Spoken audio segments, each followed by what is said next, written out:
ಪೂಜ್ಯಾಯ ರಾಘವೇಂದ್ರಾಯ ಸತ್ಯಧರ್ಮರತಾಯ ಚ ಭಜತಾಂ ಕಲ್ಪವೃಕ್ಷಾಯ ನಮತಾಂ ಕಾಮಧೇನುವೇ.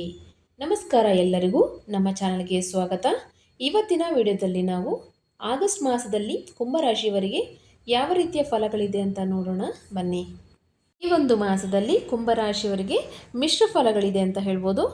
ಯಾಕಪ್ಪ ಅಂತಂದರೆ, ನಿಮ್ಮ 2ನೇ ಮನೆಯಲ್ಲಿ ಏಲಿನಾಟಿ ಶನಿಯ 3ನೇ ಹಂತದ ಇದು ಒಂದು ಕಂಟಿನ್ಯೂ ಆಗ್ತಾ ಇದೆ.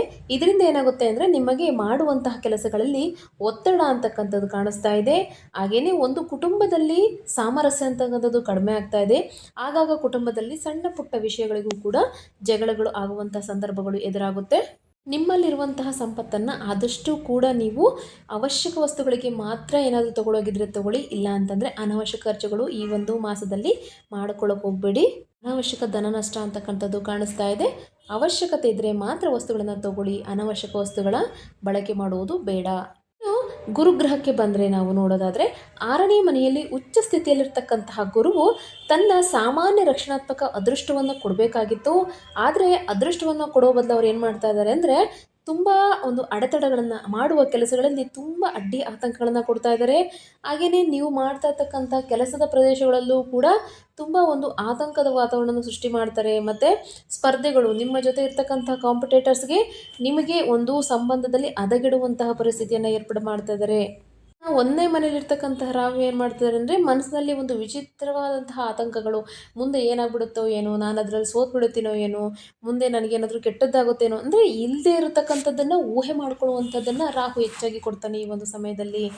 ಯಾಕೆಂತಂದರೆ, ರಾಹು ಇರೋದೇ ನಿಮಗೆ ಇಮ್ಯಾಜಿನೇಷನ್ ಅಂತ ಹೇಳ್ಬೋದು. ಅದು ಒಳ್ಳೆಯ ಥರದಲ್ಲೂ ಆಗಿರ್ಬೋದು, ಕೆಟ್ಟ ಥರದಲ್ಲಾಗಿರ್ಬೋದು. ಆ ಥರ ಒಂದು ಕೆಟ್ಟ ಒಂದು ಯೋಚನೆಗಳು ಮುಂದೆ ಬರ್ತಾ ಇರುತ್ತೆ. ಅಯ್ಯೋ, ನನಗೆ ತುಂಬ ಕೆಟ್ಟದಾಗ್ಬಿಡುತ್ತೇನೋ, ಮುಂದೆ ಏನಾಗ್ಬಿಡುತ್ತೋ ಏನೋ ಅನ್ನೋ ಒಂದು ನೀವು ಒಂದು ದಿಗಿಲಿಗೆ ಒಳಗಾಗ್ತೀರಾ ಈ ಒಂದು ಮಾಸದಲ್ಲಿ. ಇನ್ನು ಆಗಸ್ಟ್ 2ನೇ ತಾರೀಕಿಂದ ಮಂಗಳ 5ನೇ ಮನೆಯಿಂದ ನಿಮಗೆ ಸೃಜನಶೀಲ ಒಂದು ಬುದ್ಧಿವಂತಿಕೆಯನ್ನು ಆಕ್ರಮಣಕಾರಿಯಾಗಿ ಉತ್ತೇಜನ ಮಾಡಿದ್ರೂ ಕೂಡ, ಇಲ್ಲಿ ನಡೀತಾ ಇರ್ತಕ್ಕಂಥ ಏಲಿನಾಟಿ ಶನಿ ಏನಾಗುತ್ತೆ ಅಂತಂದರೆ, ಇದೆಲ್ಲ ಕೊಟ್ಟಿರ್ತಕ್ಕಂಥ ಬಲವನ್ನು ವಾಪಸ್ ತಗೊಳ್ತಾ ಇರ್ತಾರೆ. ಆದ್ದರಿಂದ ನೀವು ಮಾಡುವಂಥ ಕೆಲಸಗಳಲ್ಲಿ ತುಂಬ ಶ್ರದ್ಧೆಯನ್ನು ಇಡಬೇಕಾಗುತ್ತೆ. ತುಂಬ ಕಠಿಣ ಶ್ರಮವನ್ನು ನೀವು ಮಾಡಲೇಬೇಕಾಗುತ್ತೆ. ಯಾವುದು ಕೂಡ ನಿಮಗೆ ಈಸಿಯಾಗಿ ಬರೋದಿಲ್ಲ. ನಿಮ್ಮ ಕುಂಭರಾಶಿಯವರಿಗೆ ಗೊತ್ತು ಅಲ್ವಾ, ಯಾವುದೇ ಒಂದು ವಸ್ತು ಆದರೂ ಆಗಲಿ, ಯಾವುದೇ ಕೆಲಸ ಆದರೂ ಕೂಡ ತುಂಬ ಕಷ್ಟಪಟ್ಟು ಮಾಡುವಂತಹ ಕೆಲಸ ನಿಮ್ಮದಾಗಿರುತ್ತೆ.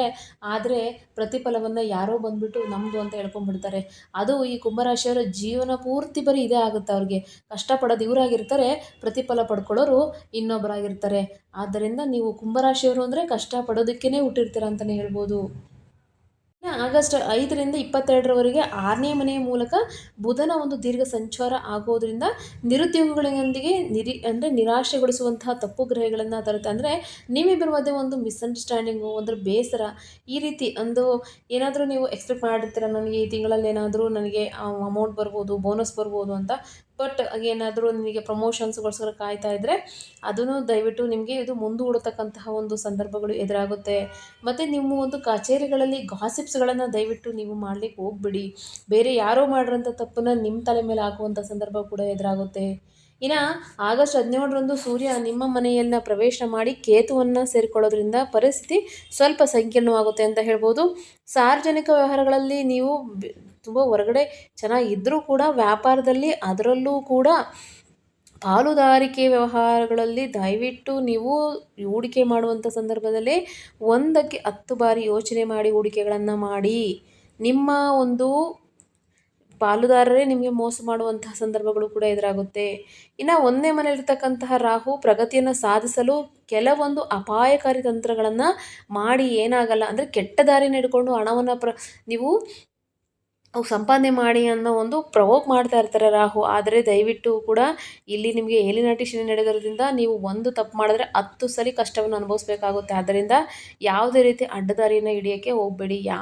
ಕಷ್ಟಪಟ್ಟರೂ ಪರವಾಗಿಲ್ಲ, ಸರಿದಾರಿನಲ್ಲೇ ನಿಧಾನಕ್ಕೆ ಹೋಗಿ, ಪರವಾಗಿಲ್ಲ. ತುಂಬ ಬೇಗ ಬೆಳಿಬೇಕು ಅನ್ನೋ ಆತರದಲ್ಲಿ ಅಡ್ಡದಾರಿ ಹಿಡಿದು ಬೇಡ. ಏಕೆಂದರೆ ಇಲ್ಲಿ ಶನಿ ನಿಮ್ಮನ್ನು ಯಾವುದೇ ರೀತಿಯಾಗಿ ಅಲ್ಲಿ ಕ್ಷಮಿಸೋದಿಲ್ಲ. ಇನ್ನು ಉದ್ಯಮಿಗಳು ಈ ತಿಂಗಳಲ್ಲಿ ಅಂದರೆ ವ್ಯಾಪಾರಸ್ಥರಿಗೆ ಯಾವುದೇ ರೀತಿ ಇದೆಯಪ್ಪ ಅಂತಂದರೆ ಕೆಲವೊಂದು ಒಪ್ಪಂದದಲ್ಲಿ ವಿವಾದಗಳು ಕಂಡುಬರ್ತವೆ. ಇನ್ನು ಮತ್ತು ಸಾಲಗಳನ್ನು ದಯವಿಟ್ಟು ಈ ಒಂದು ಮಾಸದಲ್ಲಿ ಸಾಲವನ್ನು ಮಾಡಿ ಯಾವುದೇ ಕೆಲಸವನ್ನು ಮಾಡಲಿಕ್ಕೆ ಹೋಗಬೇಡಿ. ಯಾಕೆಂದರೆ ಸಾಲಗಳ ಅಂದರೆ ನಿಮಗೆ ಅದು ಬರೋದಿಲ್ಲ. ನಿಮ್ಮ ಹತ್ರ ಎಷ್ಟಿರುತ್ತೋ ಅಷ್ಟು ಮಾತ್ರವನ್ನು ನೀವು ಹಣವನ್ನು ಬಳಸ್ಕೊಳ್ಳಿ. ಆಡಂಬರದ ಜೀವನ ಬೇಡವೇ ಬೇಡ. ಇನ್ನು ಗುರು ಏನು ಮಾಡ್ತಾರೆ ಅಂತಂದರೆ ಇಲ್ಲಿ 6ನೇ ಮನೆಯಲ್ಲಿ ಮುಂದುವರೆದಿದ್ದು ದೈನಂದಿನ ಕಾರ್ಯಚಟುವಟಿಕೆಗಳಲ್ಲಿ ಸ್ವಲ್ಪ ಅಡೆತಡೆಗಳನ್ನು ಕೊಡ್ತಾರೆ.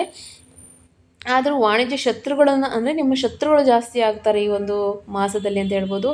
ಸ್ಪರ್ಧೆಯಲ್ಲಿ ಕಡಿಮೆ ನೀವು ಅಂದಾಜು ಮಾಡ್ಕೊಳಕ್ಕೆ ಹೋಗಬೇಡಿ. ನೀವು ನಿಮ್ಮ ಒಂದು ಆತ್ಮಗೌರವವನ್ನು ಯಾವತ್ತೂ ಬಿಟ್ಕೊಡೋಕೆ ಹೋಗಬೇಡಿ ಯಾರ ಹತ್ರ ಅಂದರೂ ಕೂಡ. ಇನ್ನು ವ್ಯಾಪಾರದಲ್ಲಿ ನೀವೇನಾದರೂ ಒಂದು ಅಗ್ರಿಮೆಂಟ್ ಮಾಡ್ಕೊಳ್ತಿದ್ದೀರಾ ಅಂತಂದರೆ ಖಂಡಿತವಾಗಿಯೂ ಅದರಲ್ಲಿ ಏನೋ ಮೋಸ ಇರುತ್ತೆ. ಟರ್ಮ್ಸ್ ಆ್ಯಂಡ್ ಕಂಡೀಷನ್ ಅಂತ ಸಣ್ಣದಾಗಿ ಬರೆದಿರ್ತಾರಲ್ಲ, ಅದನ್ನು ದಯವಿಟ್ಟು ಓದಿ ಆ ನಂತರ ನೀವು ಯಾವುದೇ ಒಂದು ಇದಕ್ಕೆ ಸೈನ್ ಹಾಕಬೇಕಾಗುತ್ತೆ. ಯಾವುದನ್ನು ಕೂಡ ಬ್ಲೈಂಡಾಗಿ ನಂಬಕ್ಕೆ ಹೋಗಬೇಡಿ. ಅದರಲ್ಲೂ ನಿಮ್ಮ ಪಾರ್ಟ್ನರ್ಶಿಪ್ ಬಿಸ್ನೆಸ್ಗಳಲ್ಲಿ ಆದರೂ ನಂಬಕ್ಕೆ ಹೋಗಬೇಡಿ. ಇನ್ನು 7ನೇ ಮನೇಲಿ ಕೇತು ಇರೋದ್ರಿಂದ ಒಂಟಿ ಮಾಡುವಂಥ ಉಪಸ್ಥಿತಿ ಇರೋದ್ರಿಂದ ನಿಮ್ಮನ್ನು ಯಾವಾಗಲೂ ಒಂದು ಏನೋ ಇಮ್ಯಾಜಿನೇಷನ್ಲಿರೋ ಥರ ನಾನು ಒಂಟಿ, ನನಗೆ ಯಾರೂ ಇಲ್ಲ ಅನ್ನೋ ಒಂದು ಭಾವನೆಗಳು ನಿಮಗೆ ಬರ್ತಾ ಇರುತ್ತೆ. ಇನ್ನು ನಿಮ್ಮ ವ್ಯಾಪಾರದಲ್ಲಿ ಒಂದು ಹೇಳಿದ್ನಲ್ಲ, ನಿಮ್ಮ ಸಹಚರರು ಇರ್ತಾರೆ, ಅವರು ನೀವು ಅಂದ್ಕೊಂಡ್ರಷ್ಟು ಒಳ್ಳೆಯವರಲ್ಲ. ಅದಕ್ಕಿಂತ ಆದಷ್ಟು ದೂರ ಇರಿ ಅವರಿಂದ.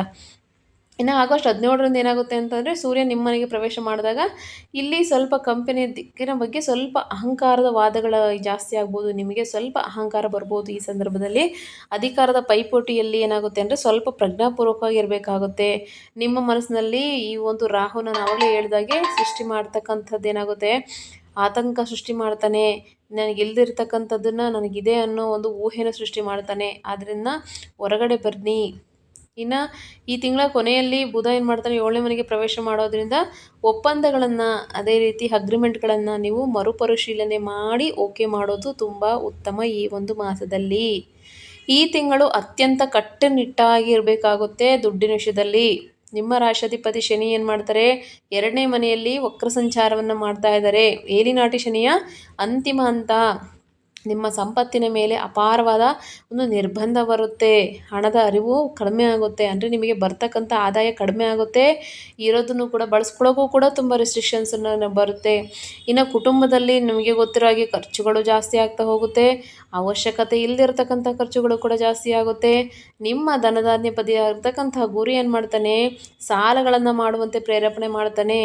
ಅನಿರೀಕ್ಷಿತ ಧನಲಾಭ ಅಥವಾ ಸುಲಭವಾಗಿ ಸಾಲಗಳು ಬರುತ್ತೆ ಅಂತ ನೀವು ಎಕ್ಸ್ಪೆಕ್ಟೇ ಮಾಡಲಿಕ್ಕೆ ಹೋಗಬೇಡಿ. ಈ ಒಂದು ಮಾಸದಲ್ಲಿ ನೀವು ಇರ್ತಕ್ಕಂಥ ಹಣವನ್ನು ನೋಡಿಕೊಂಡು ಖರ್ಚು ಮಾಡಬೇಕಾಗಿರ್ತಕ್ಕಂಥ ಸಂದರ್ಭ ಈ ಒಂದು ಮಾಸ ಆಗಿರುತ್ತೆ.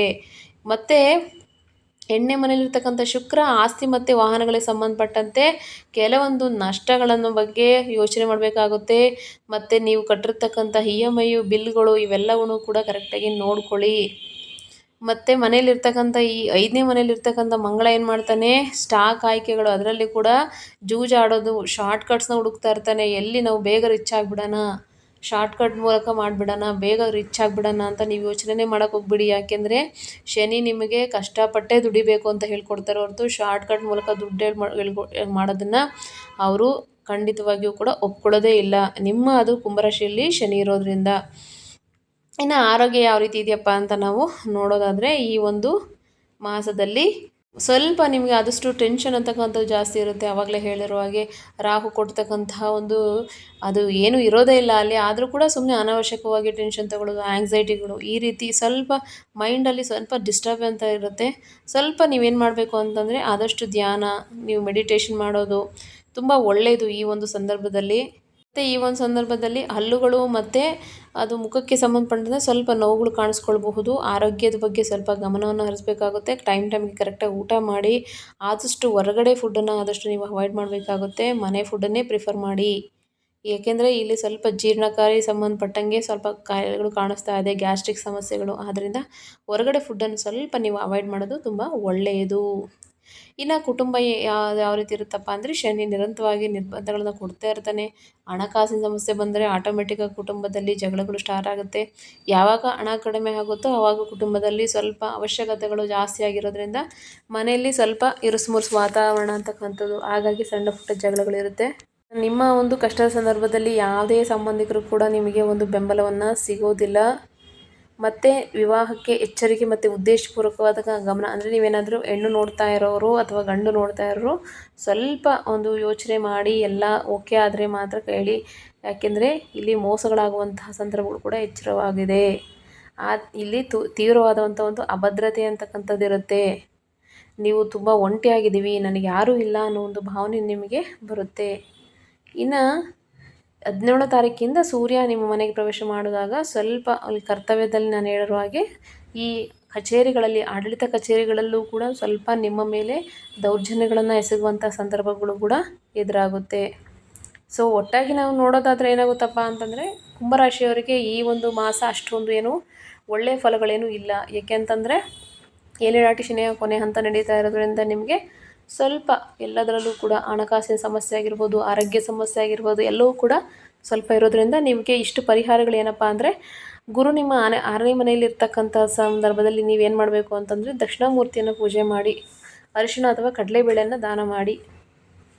ನೀವು ಶನಿಯನ್ನು ಒಲಿಸ್ಕೊಳ್ಳೋದಕ್ಕೋಸ್ಕರ ಶಿವನಿಗೆ ಎಳ್ಳಿನೆಣ್ಣೆಯಿಂದ ದೀಪನ ಹಚ್ಚೋದು, ಬಡವರಿಗೆ ಅನ್ನದಾನ ಮಾಡೋದು ಒಳ್ಳೆಯದು. ಇನ್ನು ಮಂಗಳನಿಗೋಸ್ಕರ ಸುಬ್ರಹ್ಮಣ್ಯ ಸ್ವಾಮಿಯ ಆರಾಧನೆ ಮಾಡೋದು, ಕೆಂಪು ಹೂಗಳನ್ನು ಅರ್ಪಿಸುವುದರಿಂದ ನಿಮಗೆ ಈ ಒಂದು ಮಾಸದಲ್ಲಿ ಇಷ್ಟು ಪರಿಹಾರಗಳನ್ನು ಮಾಡಿಕೊಂಡ್ರೆ ಸ್ವಲ್ಪ ರೀತಿಯಾದಂತಹ ಪರಿಶ್ರಮ ನಿಮಗೆ ಸಿಗುತ್ತೆ ಅಂತ ಹೇಳ್ತಾ ನಾನು ಈ ವಿಡಿಯೋನ ಇಲ್ಲಿಗೆ ಮುಗಿಸ್ತಾ ಇದ್ದೀನಿ.